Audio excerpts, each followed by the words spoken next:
Sevginin günah sayıldığı bir şəhərdən yazıram sənə. Burada insanlar nigah kağızı ilə halal, amma ürəklə haram olurlar.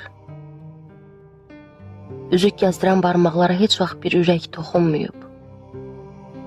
Beləcə, yükə dönüb üzüklər barmaqların kürəyində. Burada, ailə adlı müqəddəs binadan çarəsizliklə bərabər ana olmağa erkən yaşda məcbur edilmiş uşaqlar boylanır. Bu şəhərdə insanlar bir-birinə dözür, amma bir-birini duymur.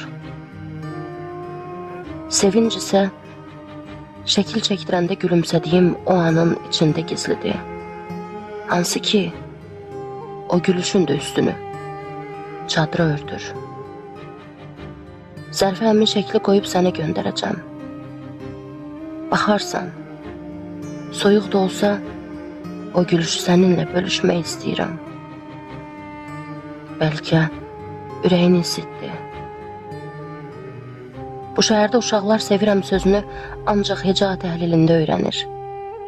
Burada insanlar gülümsəyəndə belə tövbə edirlər. Hamı sevməkdən, sevilməkdən qorxur. Qibləsi ürəklə deyil, qorxu ilə seçilir bu şəhərin. Minarələrdən qopan azan səsləri sevginin rəsmi matəmidir. Və mən sənə hər cümləmi içimdə gizlənərək yazıram, qorxa-qorxa. İçimdəki tərtəmiz sevginin etiketsiz, şüarsız və siyasətsiz halı ilə.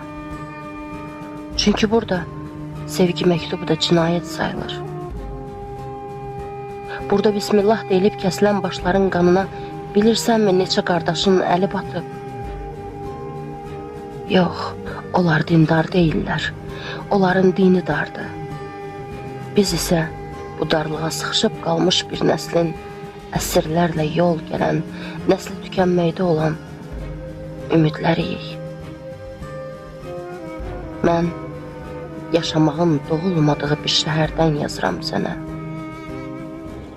Burada Fələstinin qucağına atılan bombaların səsi Sidney həbsxanasının ən alt qatında eşidildi. Amma nəfsindən qabar tutmuş ürəklərin möhrünü qıra bilmədi. Burada bir qab yemək üçün uzanan əllər, sıraya düzülmüş aclıq, səbir və ümid var. Gözlər süfrələrə yox, vicdanlara çevrilib. Çünki burada aclıq bir ehtiyac deyil, məcbur edilmiş yoxluqdur. Qəzza, Somali, Sudan, Kongo, Yemen, Niger, Çad, Əfqanistan, Haiti, Venezuela, Miami, Tibet, Vietnam, Suriya və sevginin qanla əvəz olunduğu neçə ölkə və şəhərlərdən yazıram sənə.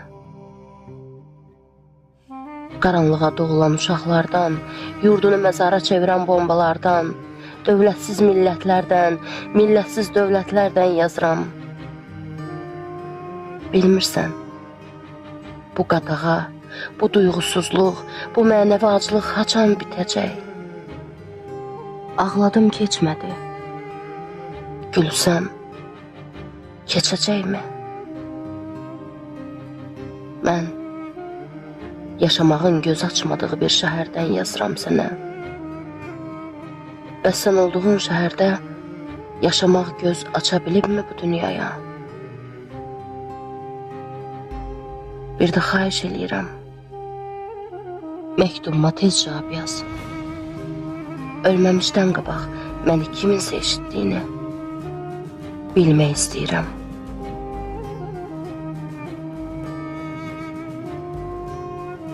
Məktubunu oxudum. Mənə gəlib çatınca ümidlərinin və sənin ölmədiyinə inanmaq istəyirəm. İndi bu məktubla bərabər bir xalqın nəfəsi əlində titriyir. Hər sətrin qulaqda güllə səsi, hər nöqtəm qəlbimdə açılan yara oldu. Ən çox da susqunluğum ağrıtdı məni. Axı səssizlik hayqırışdan daha amansızdı. Mən isə sənə sevginin oyuncağa çevrildiyi, duyğuların süniləşdirdiyi, mərhəmətin yalancı sözə çevrildiyi bir şəhərdən yazıram. Burada toylar şəkil, evliliklər reklam üçündür. Bəzəli ürəklərin içi isə sahibsizdir. Azadlığın adı altında məhkum olmuş talelərin sevgisizliyini mən sənə dünyanın heç bir dilində izah edə bilmərəm. Mənim şəhərimdə azadlıq satılıqdır. Biz ikimiz də fərqli cəhənnəmlərin qucağında külümüzü göyə sovururuq. Bizi yandıran od deyil, insanlığın yoxluğudur. Sən gülüşünü çadralara gizləmisən, biz isə gülüşümüzü filtrlərə, saxta rənglərə boyuyuruq. Orada uşaqlar sevirəm sözünü heca təhlilində öyrənir. Burada isə sevirəm sözünü oyuncaq münasibətlərin sükutunda, səsküy içində əzbərləyirlər. Bax, sən ağladın, keçmədi. Mən də sustum, dəyişmədi. İndi eyni kainatın ayrı qütblərində biz eyni kədər daşıyırıq. Zərfə qoyduğum fotoşəkilə də baxdım. Görünməsə də soyuq gülüşün ümidin buz tutmuş işartısıydı. Əlimi uzatdım, amma erkən yaşda ana olmağa məcbur edilmiş uşaqların qucağındakı körpə yükünü azalda bilmədim. Bilirəm, burada yazdığım sözlər heç bir qardaş qanına bulaşmış əllərin qatil yaddaşını silə bilməz. Bombanın səsini sustura bilməz. Heç bir uşağın çörək üçün uzanan əlinə ümid gətirə bilməz. Səsimi sənin səsinə qoşub məktubuna cavab vermək istədim. Bəlkə bizi eşidən başqa bizlər oldu. Cavabım bəlkə bu susqun dünyanın vicdanına az da olsa səs qatma cəhdidir. Axı bizi susturan sevginin yoxluğuna duyduğumuz çarəsizlikdir. Sənin məktubun və mənim cavabım gələcəyin şahidliyidir. Və əgər bir gün dünya yenidən sevgiyə inanacaqsa, inan ki, sənin kimi yazanların qələmin duymağa başlayacaq. Mənim də səndən bir xahişim var. Bacarsan, ölmə. Çünki yaşadığın hər nəfəs bizi hələ də eşidən bir ürək kimi bu qaranlıqda diri saxlayır.